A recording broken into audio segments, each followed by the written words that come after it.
എക്സ്പ്ലോററിന്റെ പുതിയൊരു വീഡിയോയിലേക്ക് സ്വാഗതം. നമ്മൾ ഇന്ന് കാണാൻ പോകുന്നത് ശിരുവാണി ഡാമാണ്. കഴിഞ്ഞ 6 വർഷമായിട്ട് പബ്ലിക്കിന് പ്രവേശനമില്ലാതിരുന്ന ഈ ഫോറസ്റ്റ് റൂട്ട് ഇപ്പോൾ വീണ്ടും തുറന്നിരിക്കുകയാണ്. 2018 പ്രളയത്തിന് മുമ്പ് അടച്ചിരുന്നത് വീണ്ടും 6 വർഷത്തിന് ശേഷം വീണ്ടും തുറന്നിരിക്കുകയാണ്. ഈ ഫോറസ്റ്റ് റൂട്ട് മുഴുവനായിട്ട് ഞാനൊരു വീഡിയോ കാണിച്ചിരുന്നു. ഇതിന് തൊട്ട് മുമ്പുള്ള വീഡിയോ, ആ വീഡിയോയിൽ ഞാൻ പറഞ്ഞിരുന്നു വീണ്ടും ഇങ്ങനെ ഇതിനകത്ത് കണ്ട കാഴ്ചകളെല്ലാം ഒരു വീഡിയോ ആയിട്ട് കാണിക്കുമെന്നുള്ളത്. ആ വീഡിയോ ആണ് ഇവിടെ കാണിക്കുന്നത്. ഫോറസ്റ്റ് റൂട്ട് വീഡിയോ കാണാത്തവര് ഈ ഡിസ്ക്രിപ്ഷനിൽ താഴെ കൊടുത്തിരിക്കുന്ന ലിങ്കിൽ ക്ലിക്ക് ചെയ്താൽ നിങ്ങൾക്ക് ആ വീഡിയോ കാണാവുന്നതാണ്. യാത്ര ഇഷ്ടപ്പെടുന്നവരും അതുമാതിരി സ്വന്തമായിട്ട് വാഹനങ്ങൾ ഓടിച്ചു പോകാൻ താല്പര്യമുള്ളവരും ആ വീഡിയോ തീർച്ചയായിട്ടും കാണുക. കാരണം ഈ ഫോറസ്റ്റ് റൂട്ടിന് ഉള്ളിലേക്ക് പോകാനായിട്ട് സ്വന്തം വണ്ടിയിൽ മാത്രമാണ് പോകാൻ കഴിയുകയുള്ളൂ. നമ്മൾ പോയത് നമ്മളുടെ ജിംനിയിലാണ്. ആ വീഡിയോ കണ്ടു കഴിഞ്ഞാൽ നിങ്ങൾ ജിംനിയുടെ ഫ്രണ്ട് സീറ്റിൽ ഇരുന്നിട്ട് ആ ഫോറസ്റ്റിൽ കൂടെ യാത്ര ചെയ്യുന്ന ഒരു അനുഭവം ഉണ്ടായിരിക്കും. ഇത് നമ്മൾ ചെക്ക് പോസ്റ്റിന് മുൻപിലാണ് ഇപ്പോൾ നിൽക്കുന്നത്. രാവിലെ 8:30 അവിടെ റിപ്പോർട്ട് ചെയ്യേണ്ടത്. 9 മണിക്കാണ് അവിടെ നിന്ന് യാത്ര തുടങ്ങേണ്ടത്.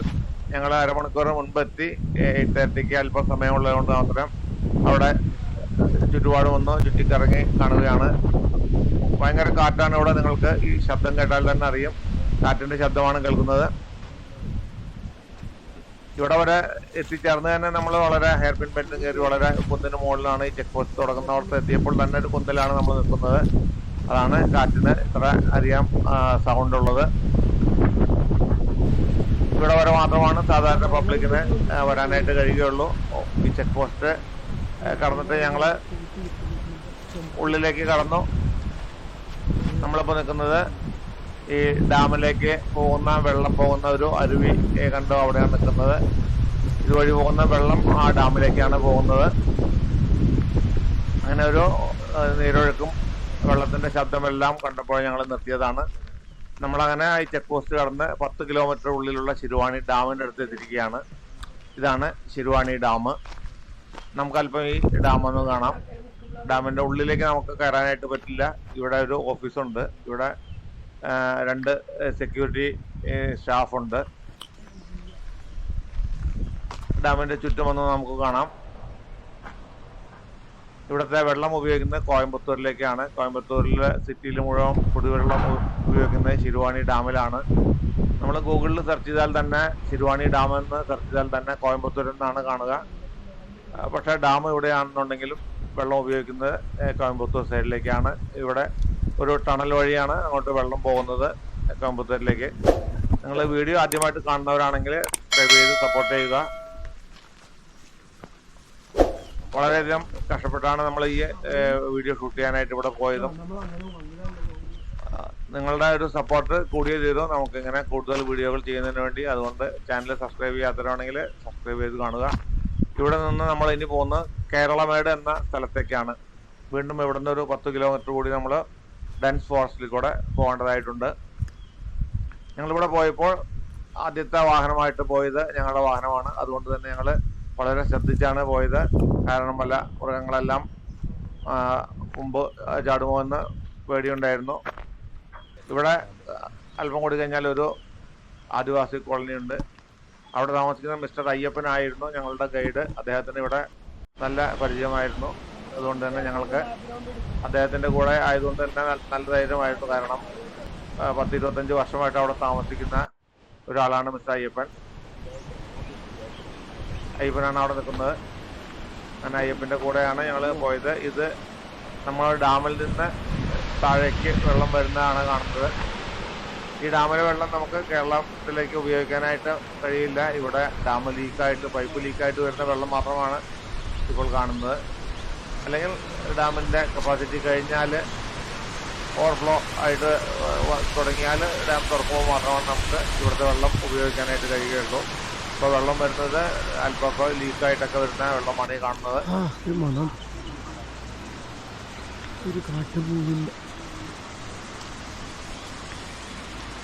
നമ്മൾ ഈ ഫോറസ്റ്റിൽ കയറിയ സമയം തൊട്ട് മുഴുവൻ സമയവും കാറ്റിൻ്റെ ഭയങ്കര ശബ്ദമായിരുന്നു.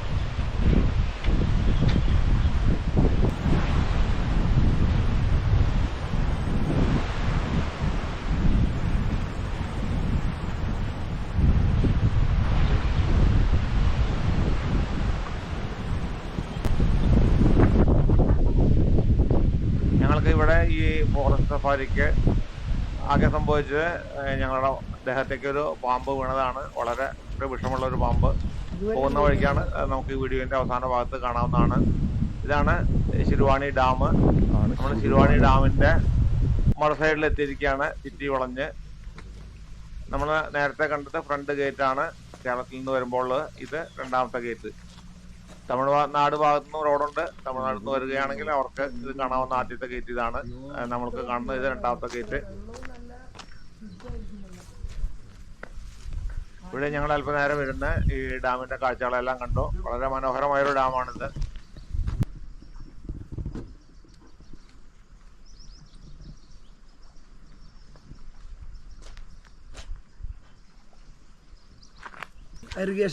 നമ്മളെ വന്നപ്പോ കണ്ട മണി പറഞ്ഞ സ്ഥലത്ത്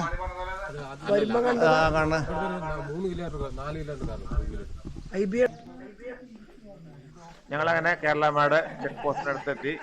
ഇവിടെയാണ് നമ്മൾ വീണ്ടും 10 കിലോമീറ്റർ കഴിഞ്ഞ് എത്തിയ കേരളമേട്. ഇവിടെ വരെ മാത്രമാണ് വാഹനം വരികയുള്ളൂ.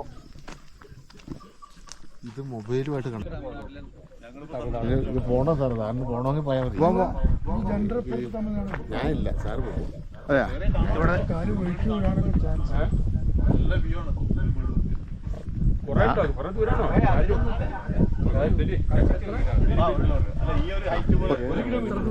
ഒരു കിലോമീറ്റർ അട്ടയുണ്ടാവും. ഇതിനല്ല ഇപ്പൊ നമ്മള് വന്നത്.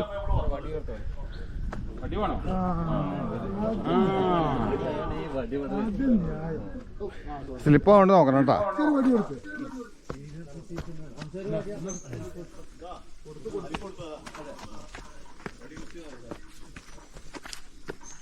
ഇത് ഫ്യൂച്ചറിലേക്കുള്ള ഒരു എക്സ്പീരിയൻസ് കേട്ടോ.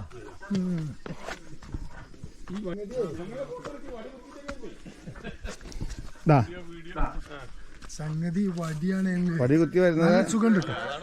നല്ലൊരു സുഖം ചവിട്ടിക്കാൻ. ആ വടി ചെറിയ സപ്പോർട്ട്.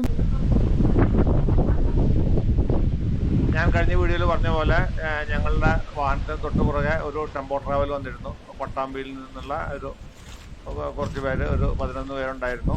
അവരാണ് ഞങ്ങളുടെ തൊട്ടുപുറകിൽ ഈ ചെക്ക് പോസ്റ്റിനടുത്തെത്തി. അവരാണ് ഞങ്ങളുടെ കൂടെ ഇവിടെ കയറുന്നത്.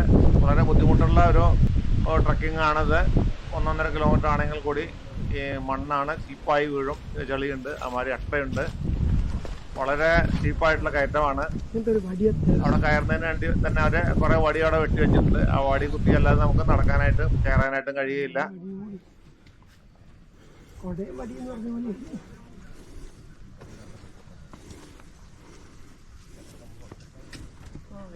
ആളുകള് കിതക്കുന്ന ശബ്ദമാണ് കേൾക്കുന്നത്. കണ്ടാൽ അല്പം എളുപ്പമെന്ന് തോന്നുന്നുണ്ടെങ്കിലും അത്ര എളുപ്പമൊന്നുമല്ല. കാലിനും മുട്ടിന് ബലമില്ലാത്തവർക്കും വയസ്സായവർക്കും അതുപോലെ ആരോഗ്യ പ്രശ്നമുള്ളവർക്കെല്ലാം കയറാനായിട്ട് ബുദ്ധിമുട്ടാണ്.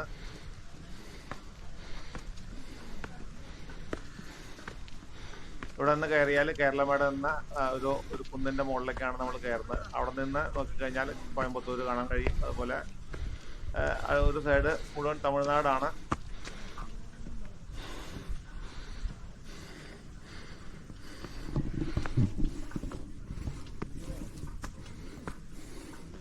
ഇവിടെ വരുന്നവരെ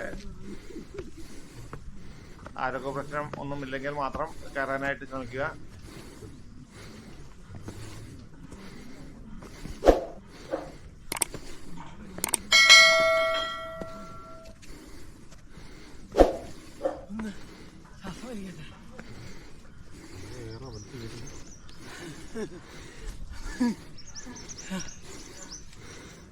തരിപ്പ് മാത്രല്ല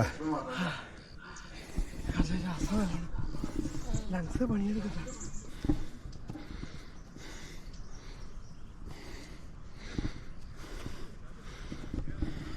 ലങ്സ് എല്ലാം നന്നായിട്ട് പണിയെടുക്കുന്നുണ്ട്.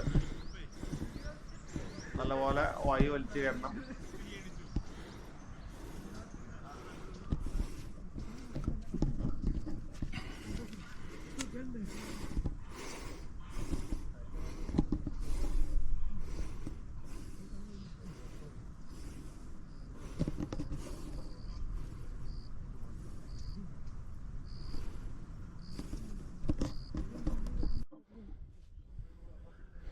ഞങ്ങൾ ഈ പോകുന്ന വഴിക്കെല്ലാം വന്യമൃഗങ്ങളുടെ കാൽപ്പാട് ഞങ്ങൾ ഇവിടെ കണ്ടിരുന്നു.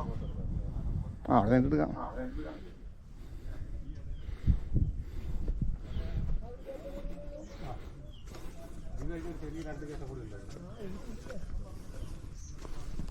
ഇല്ല ഇല്ല ഇല്ല ഇല്ല വഴി കണ്ടില്ലേ? അതിന്റെ അടിവരെ പോണോ? വേണ്ട, വെയിലാണ്. ഇതിന്റെ അടിവാരം വരെ അതിന് പോയിട്ട് കാര്യമൊന്നുമില്ല. ടോപ്പിൽ പോകണം അല്ലേ? ആ വഴി കാണുന്ന അല്ലേ? ഏത് വഴി കാണണേ? നമ്മളാ കണ്ട മൊട്ടക്കുന്നിന്റെ അപ്പുറത്തെ ഈ കുന്നൻ അതിനപ്പുറത്ത് കണ്ട ഒരു വഴി ഇങ്ങനെ ഇതിനെ പറ്റിയിട്ടേ മുത്തിയോളം സാറേ, ഒന്ന് ഒത്തിരി ഉറക്കെ പറഞ്ഞു കേട്ടാ. ഇതാണ് സാറേ കേരളമേട് തമിഴ്നാടിൻ്റെ ബോർഡർ ട്രക്കിങ്. അത് മുത്തിയോളമാണ്. മുത്തിയോളം എന്ന് പറഞ്ഞാൽ ഇവിടെ വലിയൊരു കുളമുണ്ട്. കുളത്തിൽ നിന്ന് അവിടുന്ന് വരുന്ന വെള്ളം കുളത്തിൽ ചാടിയിട്ട് അവിടുന്ന് ഓവർഫ്ലോ ആയിട്ടാണ് താഴത്തേക്ക് വീഴുന്നത്. അമ്പലം കാര്യങ്ങളൊക്കെ ഉണ്ട്. അത് പണ്ട് പോലെ ഉള്ളതാണ്. അവിടെ മുത്തിയോളം എന്ന് പറയുമ്പോൾ ഒരു മുത്തി എന്നുള്ളൊരു അവിടെ മേളിലാണ്.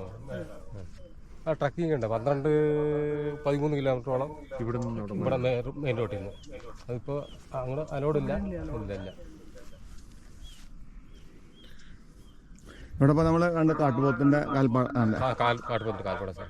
കരടിയും ഇതൊക്കെ ഇവിടെ ഇവിടെ ടോപ്പിൽ പോയാൽ ആ ഭാഗങ്ങളിലേക്ക് ചില വൈകുന്നേര സമയങ്ങളിൽ അല്ലെങ്കിൽ രാവിലെ വെളുപ്പൊരു 6-7-8 മണിക്കുള്ളിൽ ഇത് കണ്ടു. അല്ലെങ്കിൽ വൈകുന്നേര സമയങ്ങളിൽ 6 മണിക്ക് ശേഷം. ആനകൾ പകലും ഇല്ല. പകലും ഇല്ല. ഇപ്പോൾ പോത്തുകളൊക്കെ ദിവസം കാണാറുണ്ട് ആ ഭാഗത്ത്. കാട്ടുപോത്തിന് ഇന്നലെയും കണ്ടു. പുലി വൈകുന്നേരം വൈകുന്നേരങ്ങളിൽ കാണുന്നത്. വൈകുന്നേരം ഇതുപോലെ 5-5:30-6 മണിക്ക് രാത്രികളൊക്കെ കാണാറുള്ളൂ. പകൽ സമയം ഇത്രയും വണ്ടികൾ കൂടുന്ന സൗണ്ട് കേൾക്കുന്ന റോഡ് സൈഡിൽ ഒരു മൃഗം നോക്കില്ല.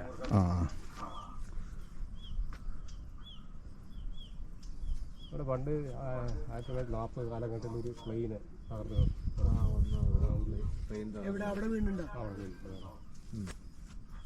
വീണതായിട്ട് പറയുന്നുണ്ട്. ആ പ്ലെയിൻ വീണതിന് മാത്രമേ ഉള്ളൂ. ബാക്കിയെല്ലാം കൊണ്ടുപോയി. അതെ, ആരെ കൊണ്ടുപോയി? അവരിതാ കയറുന്ന കുന്ന്. അപ്പൊ ഈ കുന്നും പോരല്ലോ, അടുത്ത കുന്നും കൂടെ കയറണം. ഒരു കുന്നുണ്ട്. ഈ കുന്ന് ഇറങ്ങിയിട്ട് വേറെ കുന്ന് കയറണം അല്ലേ? അല്ല, ഇതൊരു കുന്നായി കാണുന്നത്. അതിന്റെ അപ്പുറത്ത് കാണുന്ന വേറെ കുന്നാണ്. അവിടെ ഇറങ്ങിയിട്ട് വേറെ കുന്ന് കയറണം. അതെ, തിരിച്ച് വീട്ടിൽ പോയി കയറാൻ പറ്റിയില്ല. അവിടെ കയറിയത് തമിഴ്നാടിന്റെ ഭാഗങ്ങളിലേക്ക് കോട കിടക്കുന്നുണ്ട്. അങ്ങനെ ക്ലിയർ ആയിട്ടൊന്നും കാണില്ല. നമ്മുടെയൊക്കെ പ്രായത്തിൽ ഇത്രയും കയറിയത്. രാത്രി ഉറങ്ങൊന്നും വേണ്ടേ? അപ്പുറത്തെ കുന്നന്റെ ചെറിയ രാത്രി സഞ്ചാരം വേണം കൂടുതൽ.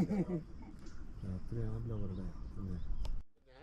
അല്ല, അതിന് കോഴ്സ് ഉണ്ടാവും. അല്ല, അവർക്ക് പഠിപ്പിക്കാൻ മെയിൻ ആയിട്ടുള്ള പ്ലാന്റ്സും ട്രീസിന്റെ ഒക്കെ അതുപോലെ മൃഗങ്ങളുടെ ഒക്കെ അവർക്ക് സയന്റിഫിക് നെയിം അറിയാം. ഈ യൂറോപ്യൻസ് ഒക്കെ വരുമ്പോ അവർക്ക് കേൾക്കേണ്ടി വരും. അങ്ങനെ ഞങ്ങൾക്ക് അല്പം കൂടി കയറാനുണ്ട്. നമ്മൾ നേരെ കാണുന്ന കുന്നൂര കയറണം. അവിടെ നിന്നാണ് ഈ കാണുന്നതാണ് കേരളമേട്. കേരളമേടിന് അപ്പുറം കാണുന്നതാണ് തമിഴ്നാട്. അവിടെ വരെയാണ് നമുക്ക് കയറാൻ കഴിയുന്നത്. നേരത്തെ അയ്യപ്പൻ പറഞ്ഞ പോലെ പിന്നെ അതിന് അപ്പുറം കാണുന്ന വലിയൊരു കുന്നുണ്ട്, ഒരു മലയുണ്ട് അമ്പലമുള്ളത്. പക്ഷെ നമുക്കൊന്നും അങ്ങോട്ട് കയറാൻ പറ്റില്ല. വർഷത്തിലൊരിക്കൽ ഇവരവിടെ പോകാറുണ്ടെന്ന് പറയുന്നു. അതിന് മുകളിലായിട്ടൊരു ക്ഷേത്രമുണ്ട്. എന്തായാലും കേരളമേട് കണ്ട് ഇതിൻ്റെ മുകളിലുള്ള ഈ കാഴ്ചകളെല്ലാം കണ്ട് ഞങ്ങൾ ഇവിടുന്ന് വീണ്ടും താഴേക്ക് ഇറങ്ങുകയാണ്.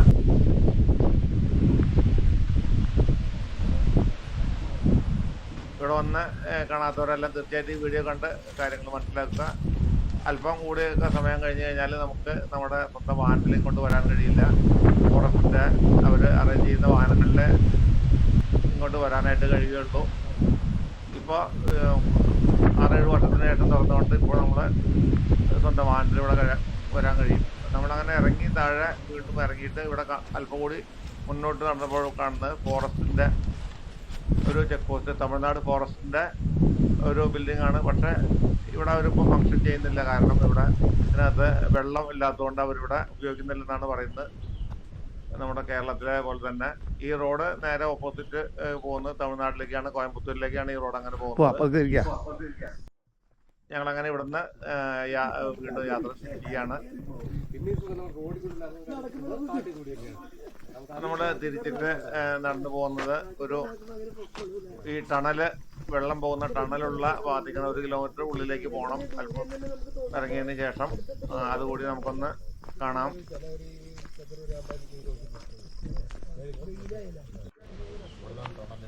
ഞങ്ങളങ്ങനെ റോഡിൽ നിന്ന് ഡൈവേർട്ട് ചെയ്ത് 1 കിലോമീറ്റർ ഉള്ളിൽ വന്നു. ഒരു അവിടെ എക്സിക്യൂട്ടീവ് എഞ്ചിനീയറായിട്ട് വന്നു. ആ ഇയാൾ ഇതിനകത്ത് പോയി ഇയാൾ നമുക്ക് ഇറങ്ങാം, അടി ഇറങ്ങാം, സ്റ്റെപ്പുണ്ട്, റൗണ്ട് ചെയ്തിട്ട് നമുക്ക് ഇറങ്ങാം, സ്റ്റെപ്പുണ്ട്. അതിനകത്ത് ഇയാൾ ഞങ്ങളെ കൊണ്ടുപോയായിരുന്നു. ഇവിടുന്നല്ല, ആ ഇതിൽ ഇവിടുന്ന് ടണലിൽ വെള്ളം അങ്ങോട്ട് കൊണ്ടുപോകും.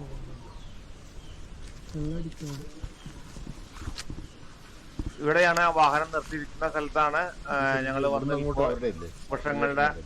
വൃക്ഷത്തിന്റെ മുകളിൽ നിന്ന് ഒരു പാമ്പ് ഞങ്ങളുടെ ശരീരത്തിൽ ടച്ച് ചെയ്ത് താഴേക്ക് വീണത്.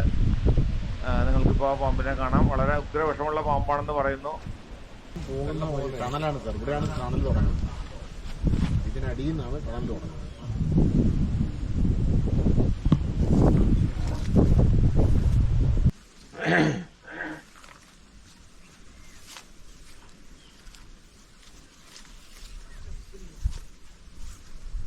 ഇവിടെ ഈ കാണുന്ന ഒരു മരമുണ്ട്. അതിനെ മറ്റൊരു മരം തികണ്ണി പോലെ വന്ന് വലിഞ്ഞു ഉറങ്ങി നിൽക്കുന്നുണ്ട്. അതിന്റെ കാഴ്ചകളെല്ലാം കണ്ട് ഞങ്ങൾ മുകളിലേക്ക് നോക്കി നിൽക്കുമ്പോഴാണ് പാമ്പ് ഈ മരത്തിന്റെ മുകളിൽ നിന്ന് താഴേക്ക് വീണത്. ആല് ഫുഡ് സപ്പോർട്ട് ചെയ്യുന്ന വെപ്പ്, പക്ഷെ അത് പോകുമെന്ന് പറയുന്നു. മരം കുറച്ച് തന്നെ ഉണങ്ങി പോകും. ഞങ്ങളുടെ കാറിന്റെ തൊട്ട് പുറകിൽ നിന്ന് ഞങ്ങൾ വർത്തമാനം പറഞ്ഞുകൊണ്ടിരിക്കുമ്പോഴാണ് ഈ പാമ്പ് ഞങ്ങളുടെ തൊട്ടടുത്തേക്ക് വീണത്.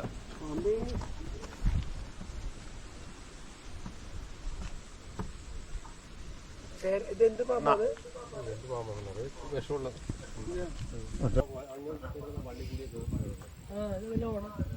സാധാരണ ഇങ്ങനെ ഉണക്കൊമ്പ് മുഴുവല്ലോ. പാമ്പിന്റെ നീളം തന്നെ കണ്ടാൽ അറിയാം. ഒരു എനിക്ക് തോന്നുന്ന ഒരു 8 അടിയേക്കാൾ കൂടുതൽ നീളമുണ്ട്.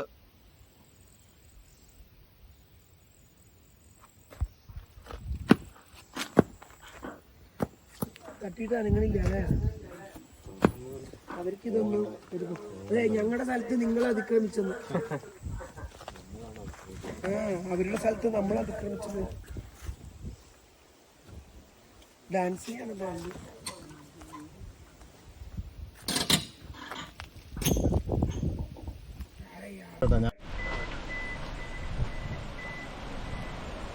അങ്ങനെ കുറച്ച് കഴിയുമ്പോൾ പാമ്പ് അങ്ങോട്ട് കയറിപ്പോയി. ഞങ്ങൾ അവിടുന്ന് വീണ്ടും യാത്ര തിരിച്ചു.